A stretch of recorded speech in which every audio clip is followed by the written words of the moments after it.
Kun Sagalee Bilisummaa Oromooti.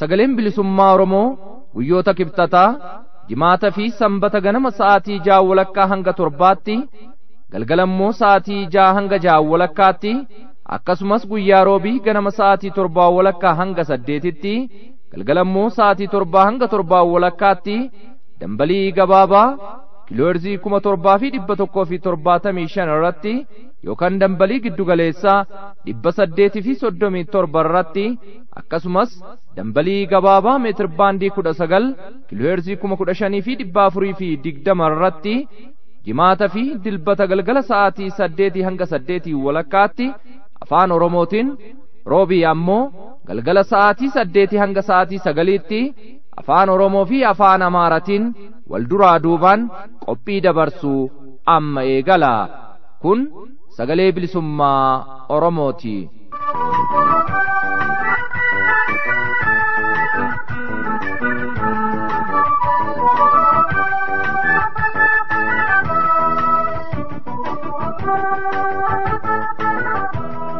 Hadda guyyaan dilbata Onkoloolessa 8 bara 2017 babaaroo dhaggeeffattoota keenya kabajamoo fi jaalatamoo alaamanni sa'a namni waa horattan cufti isinii badhaadha. Nageenyi keenya kan kabajaa fi ulfinnaa bakka jirtan cufatti isinaa dhaqqabu. Sagalee Bilisummaa Oromoo sagantaa afaan Oromoorraa qophiidhaaf qabannee dhihanneen isin beeksisa. Qophii kana isin beeksisuudhaan hanga xumuraatti kan isin faana turu an Waaqonoleeti. Oduun jalqaba qophii keenyaa irratti isiniif dhiyaata. Oduutti aansuun afaan qawweetti dhimma bahuun olaantummaa mootummaan abbaa irree wayyaanee mul'isaa jiruuf osoo hin jilbeeffanne qabsoo uummanni Oromoo irree tokkoon taasisaa jiru irratti kan fuulleeffate barruu mata dureen isaa duullii fi dheekkamsi abbootii irree qabsoo haqaa uummata tokko if booda deebisuu akka hin dandeenye qabsoon uummata Oromoo ragaadha kan jedhu ta'a. Xumura qophii keenyaa irratti ammoo yaada hirmaattota kora sabaa arfaffaa adda bilisummaa Oromoo isiniif dhiyeessina. Hundumaa hanga xumura qophii keenyaatti nu faana bu'uun hordofaa isiniin jedha. Oduudhaaf jaal ayyaantu bulchaa.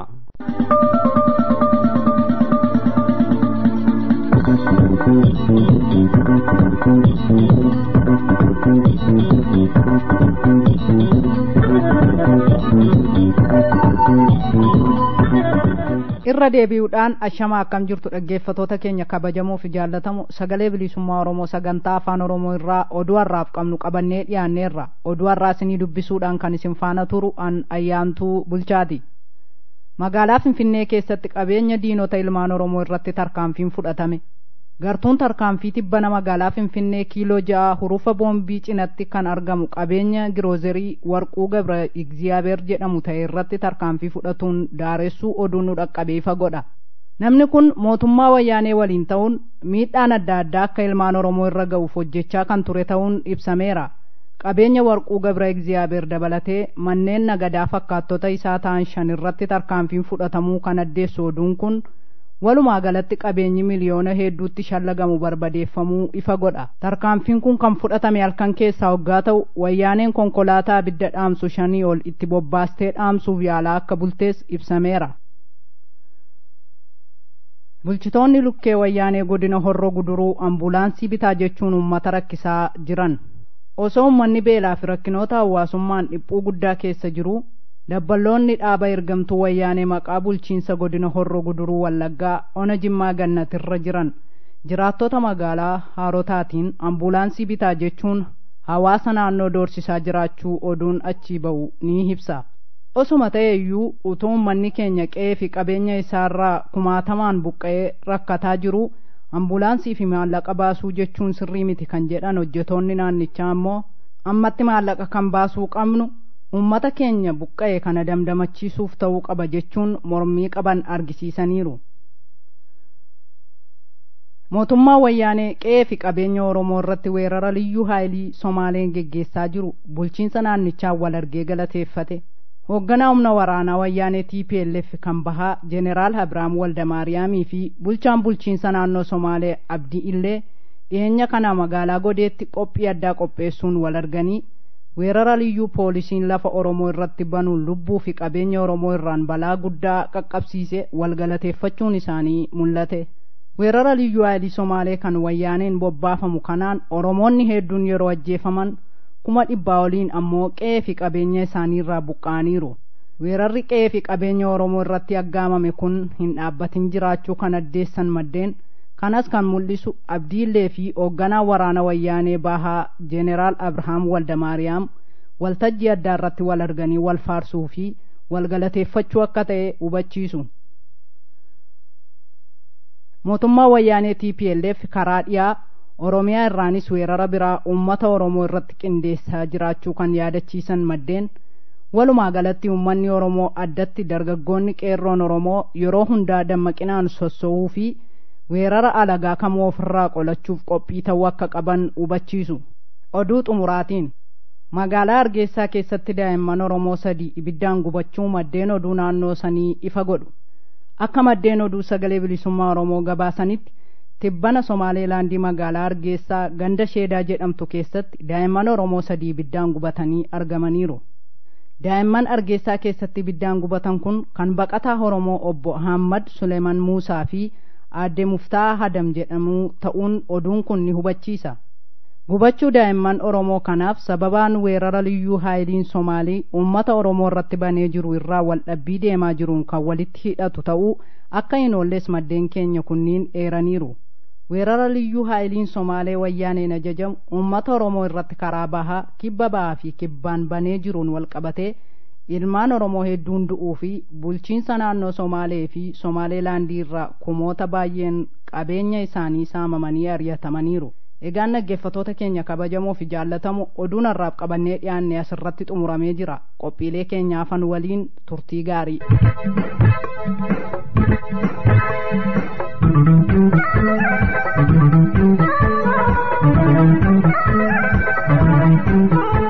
kabajamoo dhaggeeffattoota keenya kan caqasaa jirtan Sagalee Bilisummaa Oromoo sagantaa afaan Oromoorraa meetir baandii 19 kiiloo heerzii 15,420 irratti isiniif tamsa'aa jirudha.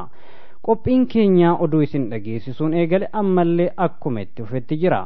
Afaan qawweetti dhimma bahuun olaantummaa mootummaan abbaa irree wayyaanee mul'isaa jiruuf osoo hin jilbeeffanne qabsoo uummanni Oromoo irree tokkoon taasisaa jiru irratti kan fuulleffate barruun mata dureen isaa duullii fi dheekkamsi abbootii irree qabsoo haqaa uummata tokkoo if booda deebisuu akka hin dandeenye qabsoon uummata Oromoo ragaadha kan jedhu Jaalli Bangadaatiin dhiyaata kunooti.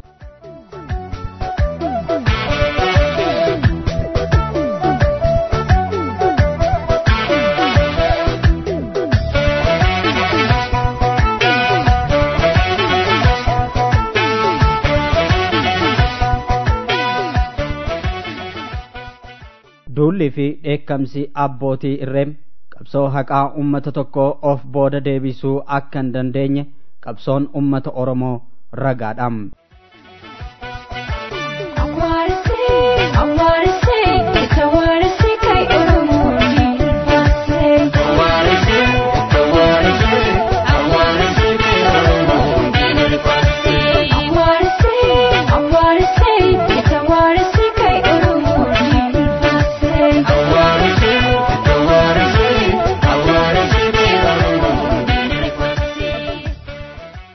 Abbootiin irree yeroo kooraa aangoorra jiran waan bakka qabatan sanaa bu'anii murtii ummataaf dhiyaatan isaanitti hin fakkaatu. Kan isaanitti mul'atu humna qofam. Humna qabanitti gargaaramanii gaaffii ummata irraa ka'u kan poolitikaas ta'u kan kabajamuu mirga dhala namaa dhaamsuuf yaalu. Duula kana keessatti mirgoota uumamaa ummata sarbuun dimokiraasii balleessan. Ba'aa gala ummataa to'atuun akkaataa jiruuf jireenyaa harkaa gatan. Gaaffilee ka'aniif deebiin isaan kennan yoo jiraate dhaamsuu fi ummanni akka lammata gaaffii hin kaasne waan hundaan itti duuluudha. Hidhaa fi ajjeechaa babal'isuun jireenya hawaasaa balaaf saaxiluudha. Nageenya ummataa booreessanii ofiif qabbanaan taa'u. ummata mirga ofii gaafatu itti dhaadatum itti dheekkamum akka nuti jennetti malee akka ofii jettetti buluun siif hin eeyyamamu jedhanii lafa itti dhiphisum. Ummanni mirga isaa malee jiraachuun feene bilisummaa malee dhiitamee hacuuccamee mirga dhablee ta'ee jiraachuun eeyyamne garuu duula abbootii irree fi dheekkamsa isaaniif bakka hin kennum. Hidhamaa fi ajjeefamaa falmatam. Xumurri injifannoo garuu kan ummataatiin. Ajubee madaa daraaree mataa lama lama anubee gagaa banaaree hundee tanara jerisila jerisila gangalaan beeku jerisila gangalaan beeku eessumaadhaa manaa baanii farda baadaa waliin kaatu farda buuraa waliin kaatu galmaan ayyaayii balaan irraan baawwayya. Aadaa fi amala abbootii irree ilaalchisuun yaanni olitti ka'e kallattii mootummaa abbaa irree wayyaanee bulchiinsa gartuu gabaabaa fi murna xiqqaa aangoo poolitikaa impaayera Itoophiyaa harkatti galfatee jiru kan ilaaludha. Sirnichi sirna abbaa irree ta'uunsaa waan wal nama gaafachiisu miti. Hojiin yookiin raawwiin isaa kan waggoota 26 darbanii ragaa guddaadha. Yakka tarrifameen dhumne irra hedduunsaa kan sadarkaa addunyaatti gaafachiisudha. Mootummaan abbaa irree fi yakkamaan kun qabsoo bilisummaa Oromoo adda bilisummaa Oromoon hoogganamu irratti duulli hin gaggeessin hin jiru. Ummata Oromoo irratti ifatti lola labseera. Adda bilisummaa Oromoo fi ummata Oromoo gargar baasuuf Oromoo qabsoo isaarraa dhaabuuf seera irratti seera tumeera. Labsii irratti labsii baaseera. Dheekkamsa irratti dheekkamsa, dhaadannaa irratti dhaadannaa dhageessisaa waggaa 27ffaa bara qorumsa jireenya isaa qabate. Qabsoon kun qabsoo haqaa waan ta'eef qabsicha kan hoogganu addi bilisummaa Oromoo dhaaba haqaa dhugaan mirga ummata isaaf falmu jaalalaa fi mararfannoo ummata miliyoonota hedduu waan qabuuf qabsichis dhaabichis akka diin yaadeetti of booda deebi'uu fi dhabamuu hin dandeenye. Har'a sadarkaa murteessaarra jira. Addi bilisummaa Oromoo guyyaarraa guyyaatti jabaachaa gadoof dhaabaa of ijaaraa fi tooftaa fi maloota qabsoo horachaa fi gabbifachaa adeemsa qabsoo bilisummaa Oromoo amansiisaa taasise malee akka abbaan irree wayyaanee itti yaadee fi itti duuletti of booda hin deebine. Uummanni Oromoo osoo hidhamuu ajjeefamuu fi biyyarraa godaansifamuu dhaabicha jalatti ijaaramuun falmaa biyyaa fi bilisummaa isaaf godhu cimsee itti fufe. Barattoonni Oromoo gubbaarraa hanga gadiitti jiran sabboontoonni barsiisonni qonnaan bulaan hojjetaa fi daldalaan murni hawaasaa cufti caasaa fi maadheelee adda bilisummaa Oromoon of gurmeessuun caalaatti hojii qabsoo bilisummaa jabeessaa fincilaa fi diddaa lafa qabachiisuun sadarkaa abdachiisaa har'a qabsoon bilisummaa Oromoo irra ga'eef shoora olaanaa taphatan har'as kan daranitti jiran. Qonnaan bulaan Oromoo dugda itti adda bilisummaa Oromoo baatuun qabu uummanni Oromoo gaaffiinsaa waan deebi'eef adda bilisummaa Oromoo hin keessummeessu jedhee kan diinni lallabaa ture dubbii dharaa ta'uu kan uummanni Oromoo qabatamaan mul'ise oolee hin bulle.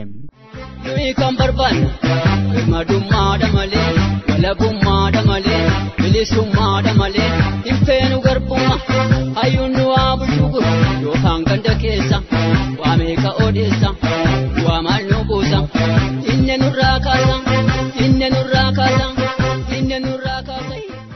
Mootummaan wayyaanee adda bilisummaa Oromootti duuluu abaaruu fi irratti ololuu akkasumas dargaggoota barattoota Oromoo diina duraa godhatee hidhaa fi ajjeechaan simatuurraa guyyaan itti dhaabbate hin jiru. Hoogganoonni wayyaanee TPLF haasaa sodaachisaa fi dheekkamsaa guddoo dhageessisan. Mataa sirna wayyaanee kan turee fi kan har'a lubbuun hin jirre Mallas Zeenaawii kanaan beekama ture. Sochiin fincilaaf diddaa gabrummaa barattoota dargaggootaa adda bilisummaa Oromoon ijaaramanii yeroo itti ka'uu fi caasaa sirnichaa yeroo rukutu Mallas foddaa TV'tti bahee dheekkamsaa fi sodaachisa dhageessaa ture. Miseensa adda bilisummaa Oromoo ta'uun osoo homaatu ittiin dabalamiin matumti isaa yakka jechuun Oromoo fi adda bilisummaa Oromoo adda ittisuuf ijibbaataa ture. akka isaan jedhanitti taqaxaaxaay maateeriyaal jechuun sochii dargaggoota yookiin barattoota Oromoo xiqqeessuufis yaalaa turan. Kanaanis hin dhaabbanne. Diddaan dargaggoota barattoota Oromoo eekamsaa fi hidhaa akkasumas ajjeechaan dhaabbachuu didee qajeelfama adda bilisummaa Oromoon falmaan finiin wayita itti fufu gaafa biraa immoo as ba'ee maqaa adaganyaa bozonee jedhu itti moggaasuun dargaggoota Oromoo hedduu guuree hiisise ajjeesise. Kunis sochii qabsoo bilisummaa Oromoo addatti falmaa barattoonni dargaggoonni Oromoo godhan caalaatti cimse malee rifaatuun akka of booda deebi'anii taa'an hin goone.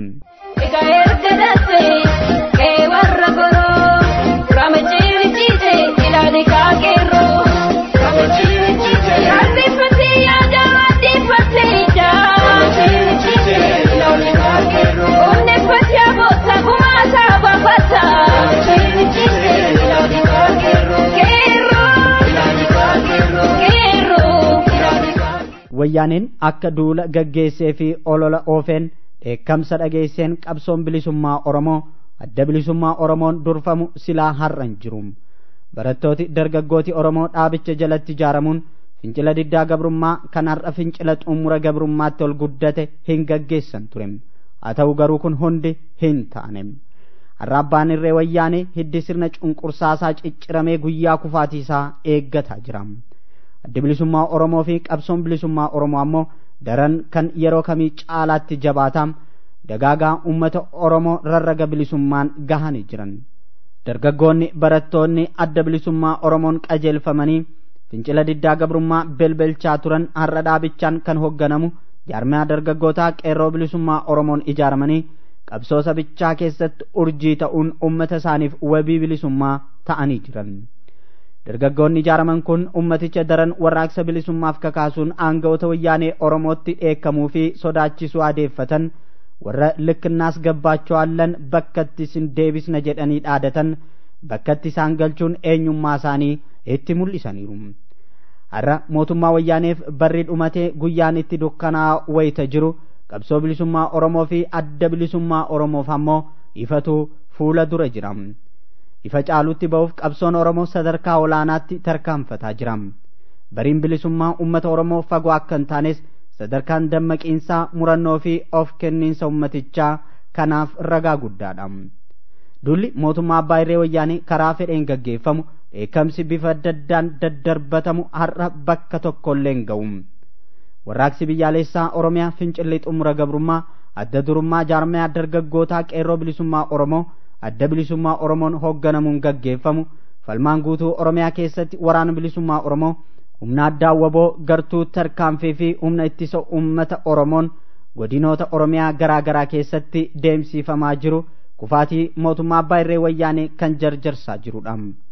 Dhugaan bakka isheen hanqattu qabsoon bilisummaa Oromoos dhugaaf waan gaggeeffamuuf dhugaan uummata Oromoos mul'achuuf dhiyaateera. Qabsoo kana kan hoogganu addi bilisummaa Oromoos dhaaba dhugaa irratti dhaabbatee haqaan haqaaf dhugaa bade mul'isuuf qabsaa'u waan ta'eef xumurri injifannoo kan saatiin. Dulli fi dheekkamsi abbootii irree qabsoo haqa uummata tokko of booda deebisuu akka hin dandeenye qabsoon uummata Oromoo ragaadha kan jenneefis kanumaafi. Kanaaf ammalee ani Oromoodha maqaa biyyaane Oromoorreen dhaladhee akkamitti dhala ofii qabanii qarchiisan jechaa dhafan. Obsan nabe lammii kootu waraabessi yuusnaaniitti waan goosheen boollaa yaateetti sareen mana koo keessaatti. Sareen mana koo keessaatti isheen harkaan guddisneet suutanatti kaate kaate. Maalan jedha gaamaalootti firrii budaanatti taateet torma gamaa dhufettiitti dhiiga kootoona laateet.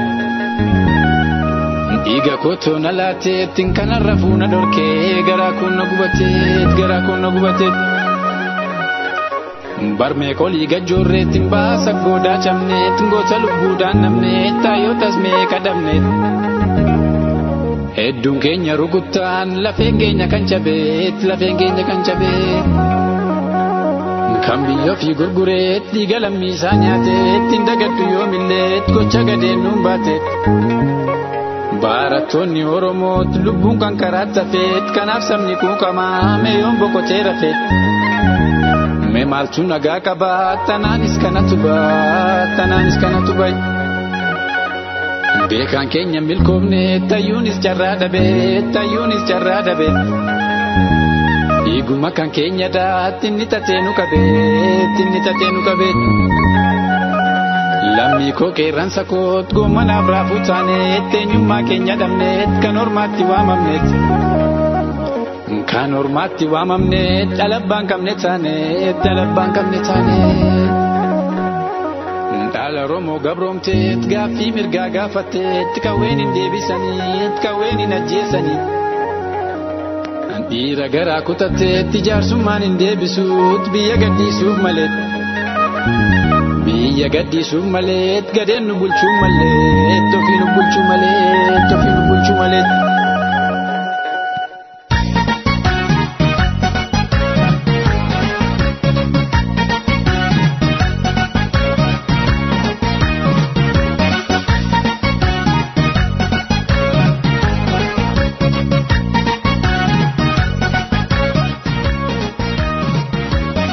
Dinadanga darbuuf nu dhiibe qeerroo Oromoo naannee sareebe.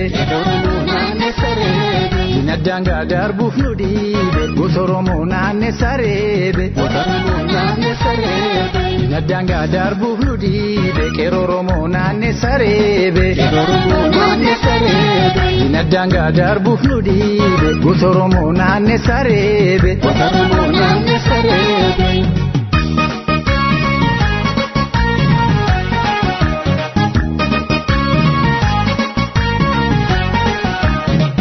Osooni waamini maafannisee darbaa. Goota ijoollee amboo eenyutu kee darbaa. Dhiira lubbuu laatee goota ijoollee gincii. Fincila kaabsisee itti naqee cidii. Isa haaloo ba'uuf gaadee garaa raasee. Har'as falmaa jira gootii arsii baalee. Kan gadeenyaa Sudaan harka isaatti duutu. Qeerroo jajjaabe kooleenca ijoollee sibuu. Mee eenyutu ka'ee akka ijoollee shaalaa. Diina isaa ajjeesee guumaa qeerroo baasaa. Gooticha tuulamaa yaalma garii tulluu. Shimalumaan kahii diina godii mulluu. Booranaa fi Gabraa hormi sanyii keenyaa. Galtu addaan nuuf ootee maaliif dhiisnee teenyaa. Goota Oromoo naannee sareebe. Yaayertuu maaluma seetee gaadeedhaa kaasiin si deessee.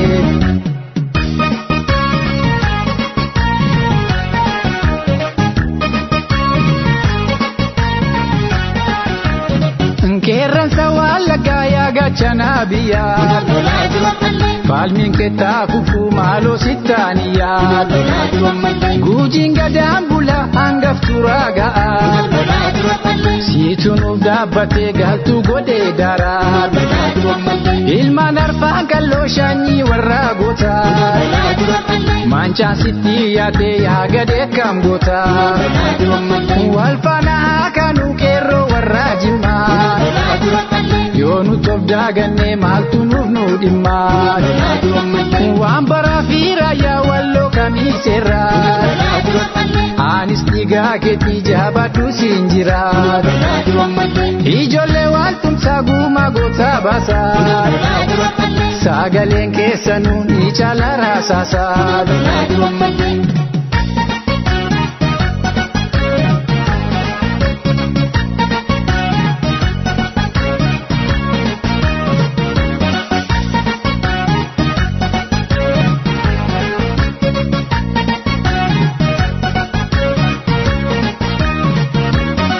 Qeerroo qeerransa sabaayaa goota koo lammiinsi abdataa gaafa rakkoo gadee namanini ittuuf hin gatinni sabni safuun beenne summiiwwanii. Qeerroo qeerransa sabaayaa goota koo lammiinsi abdataa gaafa rakkoo gadee namanini ittuuf hin gatinni sabni safuun beenne summiiwwanii. Dhaamochi darbeeraan keessee barii lafa. kaayyotu dhiyaate aan akkamiin rafaat jettee gaatee keerroon sanyii naataa kooti laamudini nyaatu biyya abbaa kooti cunqursaan alaga arsitee si'uute dhugaa sabaa keetii goota koo kan duute kanneen akka keetii dhiira biyyoo nyaatte dhummaa keessaan baafii dhaloonni wal taate wal gargaaree doonee baafna gumaa keerroo yaagatee danda'ii baadhuu rafii rorroot.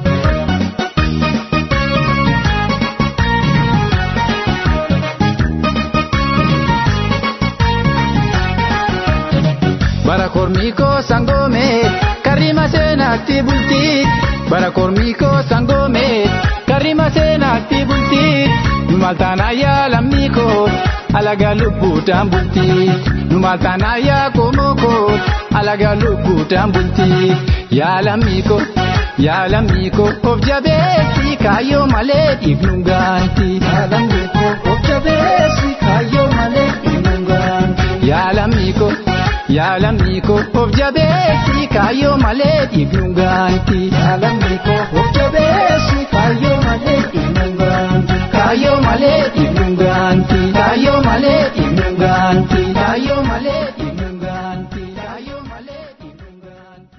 kabajamoo dhaggeeffattoota keenya tokko lama jennee qophii keenya xumuraa irra geenye jirra. innis yaada hirmaattota kora sabaa arfaffaa adda bilisummaa Oromooti itti dhihaadhaan affeerraa keenya.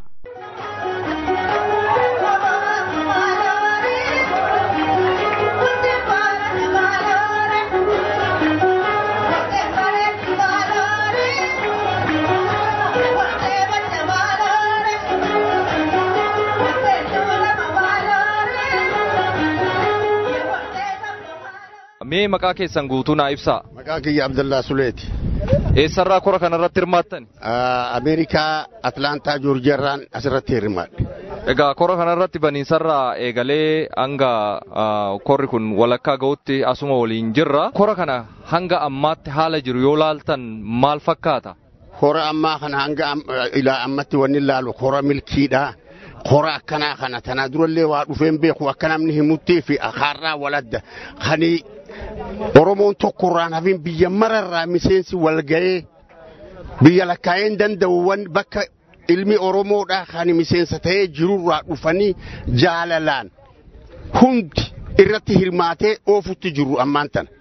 Qabsoon Oromoo har'aa irra jiru qabsoo dhugumaan milkii guddaadhaan biyya ifitti galu na fakkaata gammachuu guddaadhaan dhagaamee nama duratti waliin jiru habiyya hundatti faca'e hundaa walgarree hoggaanatti hima wahayyuu marti haalan gaariidha jedhanii timanii haalan hin gammadee haalan ammoo itti fufuu nu barbaachisa. Jabaatu nama barbaachisa namni Oromoo ta'e Oromummaa ifiitiif biyya ifiitiif saba ifiitiif hidhatee lafaa ka'ee dhalaa dhiiran diinagdee ifirraa ka'ee waraanni ruhii ifirraa ka'ee gabroonfataa biyya keessaa buqqisuudhaaf murannee lafaa kaanee jira. Kaduratti achitti irbuu walii gallee jira amma Oromoon asii dhufte mara irbuudhaan.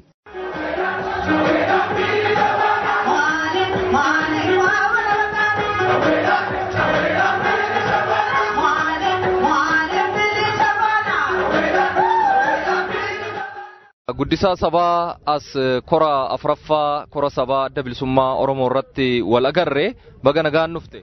Baga nagaan eedan. Mee guddisaa sabaa eessaa dhuftee kora kanarratti hirmaatte? Ani Austraaliyaa irraan dhufe steeta Western Austraaliyaa jaamurra.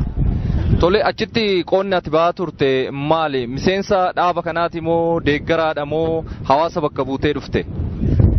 An achitti miseensa adda bilisummaa Oromooti garuu kaniin bakka bu'ee dhufe jaarmayaatti isa qeeroo bilisummaa Oromoo bakka bu'een dhufe. Tole kora kanarratti gaa baniinsarraa eegalee walumaan turre haala ture mee daawwattoota dhaggeeffattoota keenyaa nu ibsi. Gaarii bareedaa korri bifa gaariin jalqabee akkuma aadaa Oromootti eebba manguddootiin jalqabee achiin kora kanarratti waraana bilisummaa Oromoo gara argamaa miseensota adda bilisummaa Oromoo kan biyya alaarraa dhufan gara 400 warra ta'antu argamaa. Korri bifa gaariin akka sirna gadaatiin jalqabamee banamee jechuudha. Tole kora kana akka yaaddetti argatte? Baay'ee akkana yaadee olitti hin argadde malee. Tole kora kana irratti hirmaachuu keetiifoo maaltu sitti dhaga'ame? Yeroo duraatii fi arraa carraa kana argadhee asirratti argamuu kiyyaaf baay'een gammade.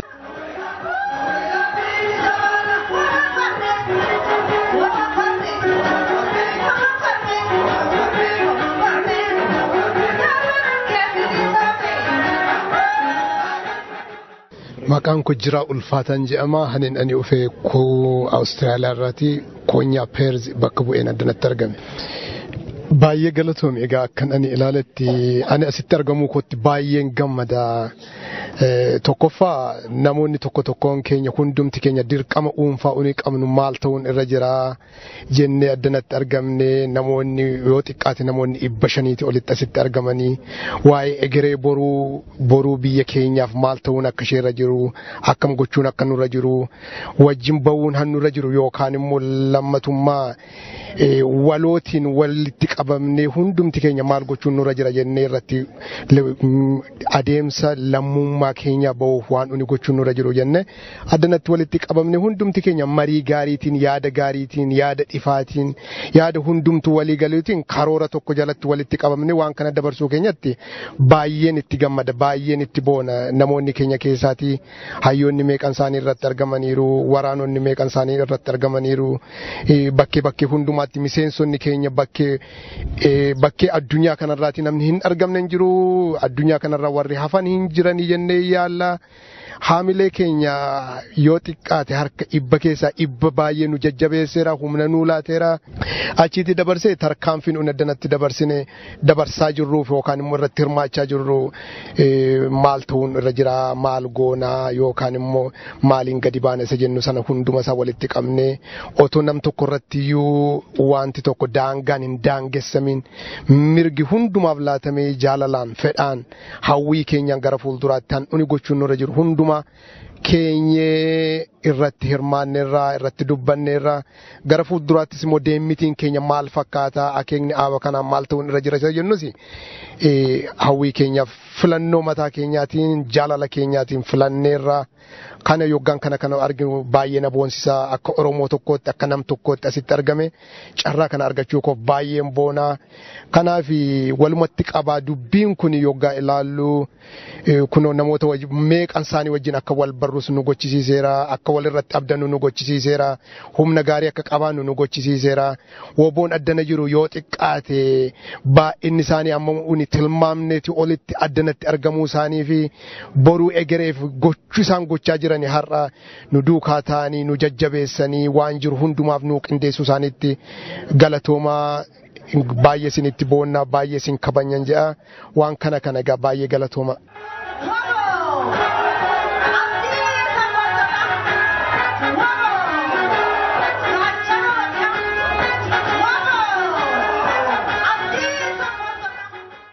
Maqaan koo Gammachuu Dambaliitii anis Koonyaa Peerzii bakka bu'een dhufee biyya Awustiraaliyaa irraa.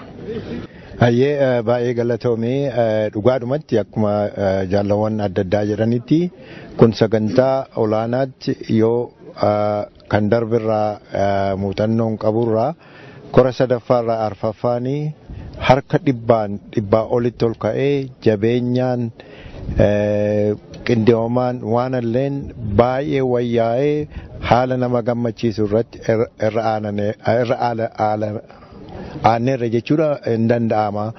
Haa ta'u kana booddee maaninni kana booddee dhaamsi an qabu yoo jiraata ta'e waan dubbanne waan murteessine tokkotti kutannoodhaan murannoodhaan jabaannee irratti hojjechuu mataattis haa ta'u hoogganaa qabee amma miseensota hunduma keenyaatti amma yeroo haala ammaa kana keessatti qabsoon keenya ga'e irratti guddina kana keessatti holola adda addaa keessatti korri kun taa'ee murteessee eega gadi ba'ee booddee kan hojiitti hiikuudha. Kan hojiitti hiikuu immoo kan danda'u murannoodhaaf kutannoodhaani waan itti cichaa turre kana hojiitti hiikuudha jechuudha.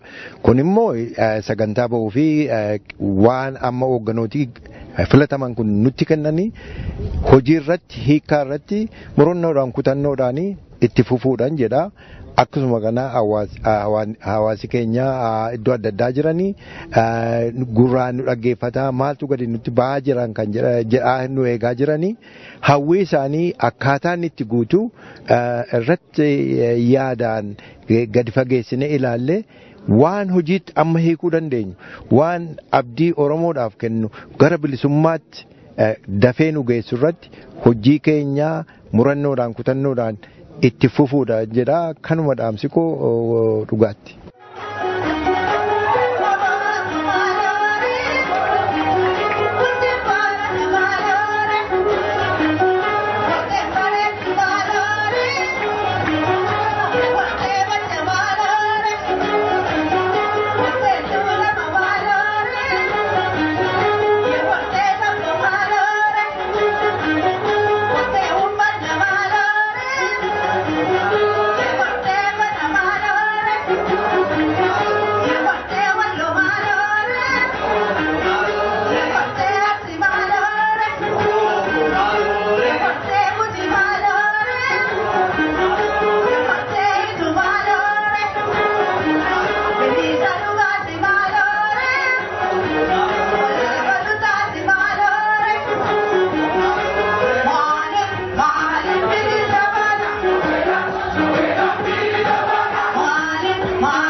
kabajamoo dhaggeeffattoota keenya qophii keenya hadhaaf qabnu osoo hin goolabin dura teessoo keenya kan ittiin qunnamuu dandeessan isin beeksisa. Iimeeliin keenya kan ergaa gabaabaa ittiin nuuf kaa'uu dandeessan